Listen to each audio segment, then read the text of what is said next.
बिस्मिल्लाहिर्रहमानिर्रहीम अस्सलाम वालेकुम रहमतुल्लाहि व बरकातुहू। तो आई होप कि आप सब लोग ठीक होंगे। आप देख रहे हैं मेरा YouTube channel bio with sir Habib और मैं हूं आपका बायोलॉजी इंस्ट्रक्टर हबीब अहमद। बच्चे आज जो हम टॉपिक डिस्कस करने जा रहे हैं वो होगा हमारे पास classification of viruses on the basis of morphology. यानी हम जो है ना बच्चे वायरस की शेप की बेस के ऊपर बच्चे ना वायरसेस की क्लासिफिकेशन को स्टडी करेंगे। तो बच्चे मूव करते हैं अपने टॉपिक की तरफ। कह रहे as we know our topic name is classification of viruses on the basis of morphology। यानी मॉर्फोलॉजी आप बच्चे बोलते हैं आउटर स्ट्रक्चर या आप कह सकते हैं एक्सटर्नल स्ट्रक्चर या एक्सटर्नल अपीयरेंस। एक्सटर्नल अपीयरेंस, ठीक है। तो इसको आप बोलेंगे मॉर्फोलॉजी। तो कह रहा है वायरस की हम मॉर्फोलॉजी के बेस के ऊपर वायरस की क्लासिफिकेशन को स्टडी करेंगे। तो कह रहा है basically there are three types, there are 5 type of viruses on the basis of their morphology. Number 1 is हमारे पास helical virus, the second one is icosaedral viruses, third one is complex viruses and fourth one हमारे पास है enveloped viruses and last में हमारे पास क्या होगा non enveloped viruses। तो कह रहा है basically there are 5 type of viruses on the basis of their morphology, ठीक है। तो सबसे पहले अगर हम बात करेंगे what is helical viruses या what are helical viruses and what are their shapes। तो कह रहा है कि helical viruses they have capsid with the helical structure.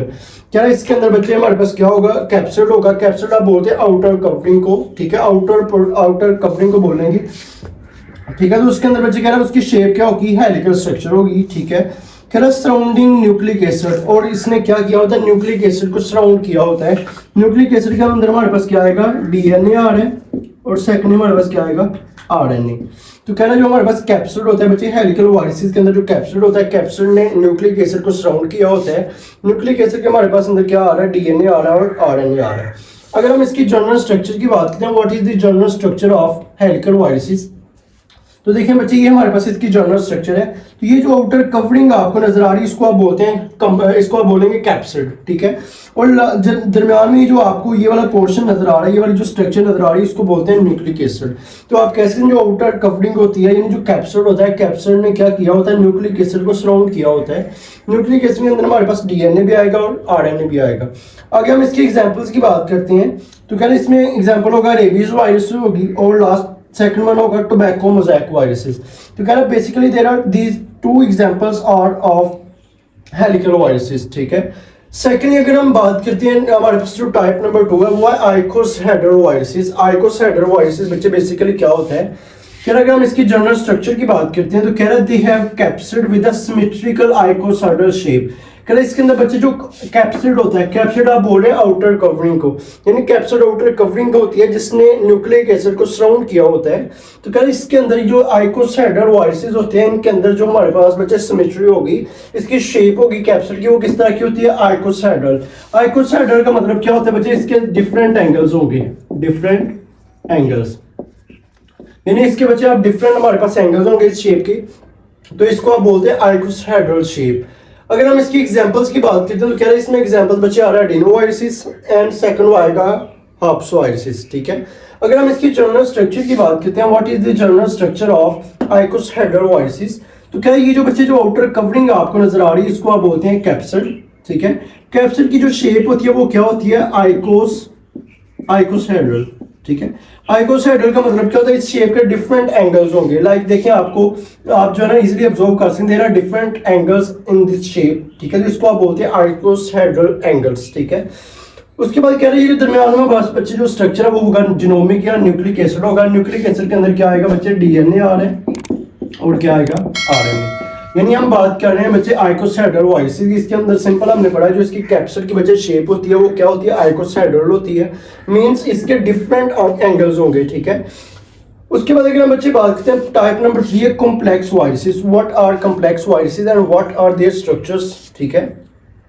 तो कह रहे हैं कि these have complex structure often combination, यानी इसके अंदर बच्चे कॉम्बिनेशन होगा किसका हेलिकल का एंड आइकोसाहेड्रल वायरसेस का। यानी देखें बच्चे ये हमारे पास ये हेलिकल वायरसेस होते हैं और ये हमारे पास है आइकोसाहेड्रल।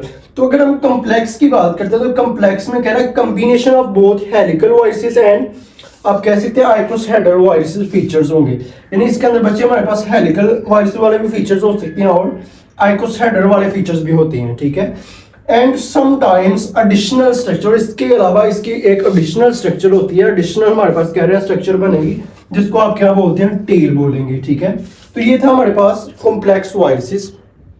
अगर हम इसकी वजह जनरल स्ट्रक्चर की बात करते हैं, what are general structures of complex viruses, तो इसमें क्या आ रहा है बच्चे, ये देखें, कह रहा है ये हमारे पास कह रहा है इसका हेड होगा, कैप्सिड हेड होगा, कैप्सिड हेड, यानी कैप्सिड के अंदर क्या प्रेजेंट है हमारे पास, देखें न्यूक्लिक एसिड प्रेजेंट है। लाइक ये हमारे पास कह रहा है कॉलर होगा इसका, लाइक इसकी शीट होती है, लाइक ये बेस प्लेट होती है हमारे पास। सेकंड ये हमारे पास क्या होगा, ये टेल फाइबर्स होती हैं, ठीक है। ये हमारे पास क्या होगा, टेल पिन्स होगी, ठीक है। तो ये था basic structure of complex viruses, ठीक है। अगर हम इसकी एग्जांपल्स की बात, इसकी एग्जांपल में आ रहा होता है T4 पे जाएगा, T4 फेज आ सकते हैं, ठीक है। और दूसरे नंबर में हमारे पास क्या आएगा, लैम्डा फेज, लैम्डा फेज, ठीक है। तो कह रहा है ये हमारे पास इसकी जो है ना वो जनरल स्ट्रक्चर्स थी या जनरल आप कह सकते हैं इसकी डेफिनेशन थी। और ये हमारे पास इसकी एग्जांपल है T4 फेज होती है और लैम्डा फेज होती है। तो कह रहा है these are two basic examples of complex viruses. Second बच्चे हम नेक्स्ट मूव करते हैं, what are enveloped viruses. Enveloped viruses क्या होते हैं बच्चे, जो नाम से ही है, नाम से हमारे पास क्या जाहिर हो रहा है, इनवेलप, ठीक है। इनवेलप आप बच्चे बोलते हैं लिफाफे को या आउटर कवरिंग को बोलेंगे, ठीक है। तो आप कह सकते हैं कि जो इनवेलप्ड वायरसेस होते हैं ये ऐसे वायरसेस होते हैं जिनका जो कैप्सिड होता है, कैप्सिड के सराउंडिंग यानी कैप्सिड के इर्द गिर्द एक हमारे पास लेयर प्रेजेंट होगी, एक मेम्ब्रेन प्रेजेंट होगी, जिसको आप क्या बोलते हैं, इनवेलप बोलेंगे। तो इसलिए बच्चे आप इसको बोलते हैं इनवेलप्ड वायरसेस, ठीक है।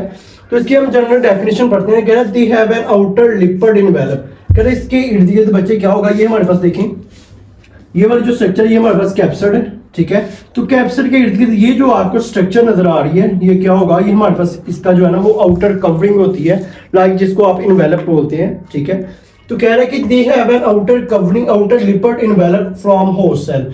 कह रहा है ये जो इसके इर्द ये जो कैप्सिड होता है, कह रहा है कैप्सिड के इर्द गिर्द हमारे पास एक लिपिड इनवेलप होता है, जो कहाँ से बन रहा होता है, जो हमारे पास होस्ट सेल से बन रहा होता है, ये डिराइव हो रहा होता है, ठीक है। तो कह रहा है सराउंडिंग देयर कैप्सिड, उसने क्या किया होता है, उस कैप्सिड को घेरा होता है, ठीक है। यानी देखिए हमारे पास कैप्सिड है, तो कह रहा है ये जो आपके पास आउटर कवरिंग आपको नजर आ रही है, ये आउटर कवरिंग है, जिसको आप लिपिड लेयर भी बोलते हैं, यानी जो लिपिड से बनी होती है, यानी आप इसको इनवेलप भी बोल सकते हैं। तो इसलिए आप इसको बोलते हैं इनवेलप्ड वायरस, यानी इसके ऐसे वायरसेस जिनका जो कैप्सिड होता है वो इनवेलप ने घेरा होता है, यानी इनवेलप के अंदर होता है, ठीक है। अगर हम बच्चे इसके एग्जांपल की बात करते हैं, वो होगा इन्फ्लुएंजा वायरस, जो हमारे पास आ रहा है HIV, यानी अगर हम इसके बच्चे जनरल स्ट्रक्चर की बात करते हैं, तो कह रहा है ये हमारे पास इसकी जनरल स्ट्रक्चर है, ये इसका दरमियान में क्या होगा, न्यूक्लिक एसिड होगा, ठीक है। लाइक ये हमारे पास इसका कैप्सिड है जो आपको बोल्ड फॉर्म में नजर आ रहा है, ये आउटर कवरिंग है जो लिपिड से बनी होती है, इसको आप इनवेलप बोल सकते हैं, ठीक है।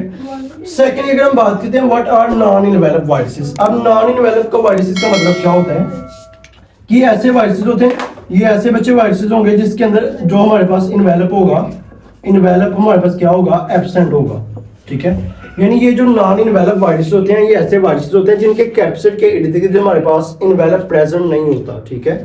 तो आप कह सकते हैं इसको आप नेकेड वायरसेस भी बोलते हैं, ठीक है। तो कह रहे हैं कि कह रहा है लैक एंड आउटर इनवेलप, कह रहा है इसके अंदर जो इनवेलप होता है वो आप कह सकते हैं एब्सेंट होता है, यानी आउटर इनवेलप जो होता है कैप्सिड के इर्द गिर्द जो इनवेलप होता है वो एब्सेंट होगा, ठीक है। कह रहा है consist of only a capsid, कह रहा है इसके अंदर कैप्सिड, कह रहा है इनक्लोजिंग न्यूक्लिक एसिड, कह रहा है इसके अंदर जो बच्चे कैप्सिड होता है, कैप्सिड के अंदर क्या प्रेजेंट होता है, न्यूक्लिक एसिड प्रेजेंट होते हैं। कैप्सिड आप बोलते हैं आउटर कवरिंग को, ठीक है। तो नॉन इनवेलप की हम बात कर रहे हैं, नॉन इनवेलप वायरसेस ऐसे वायरसेस होते हैं जिनके इर्द गिर्द जो है ना वो इनवेलप नहीं होता, इनवेलप एब्सेंट होता है, यानी जो लिपिड लेयर होती है वो एब्सेंट होगी, ठीक है। अगर हम इसकी जनरल एग्जांपल की बात करते हैं तो इसके एग्जांपल आ रहा है polio viruses and second one आएगा एडिनो वायरसेस, ठीक है। अगर हम इसकी जनरल स्ट्रक्चर की बात करते हैं, what is the general structure of non envelope viruses, तो ये बच्चे इसकी जनरल स्ट्रक्चर ये आपको सामने जो है ना वो कैप्सूल नजर आ रहा है, लाइक इसके अंदर ये जीनोमिक है, यानी जिसको न्यूक्लिक एसिड भी बोल सकते हैं। तो क्या इसके अंदर देखें ये जो आउटर कवरिंग होती है वो क्या होती है, एब्सेंट होती है, ठीक है। तो ये बच्चे शॉर्ट क्वेश्चन है, difference between enveloped viruses and non enveloped viruses, ठीक है।